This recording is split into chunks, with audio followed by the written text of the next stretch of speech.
I'm Jason Liggett, and joining me today is coordinator of Urbana's Market at the Square, Bryan Heaton. Bryan, thanks for taking the time to talk with us today. Thank you, Jason. How you doing? I'm good. As the start of the market season of 2020 approached, what challenges did you face? Primarily, we had to deal with the uncertainty of whether there would actually be a market.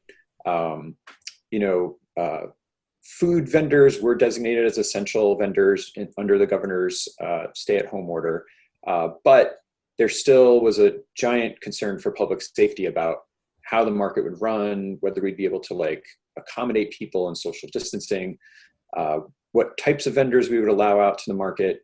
There were a lot of variables, and we didn't really know how severe things were going to be, or whether the stay-at-home order was going to be kind of made a little more rigid and strict. So yeah, there was a lot of waiting and kind of seeing how things were going to shake out before we could really move forward. And now that you have moved forward, I know the market probably has a little bit different look and feel to it, but many of our favorite vendors are still there every Saturday morning. What do we expect at the market this time of year?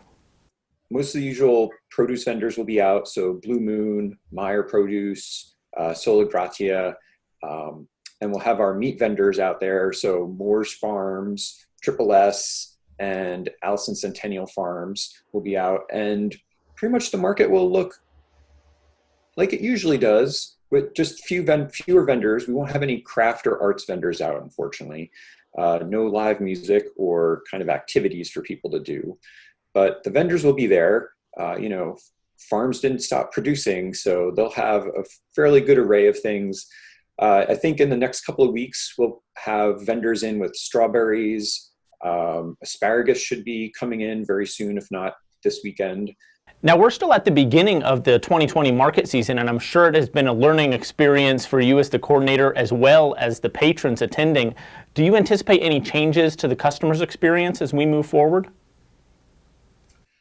If people came out for the first weekend, they have a pretty good idea of what the market's going to be like until the stay-at-home order is modified and, the governor changes things.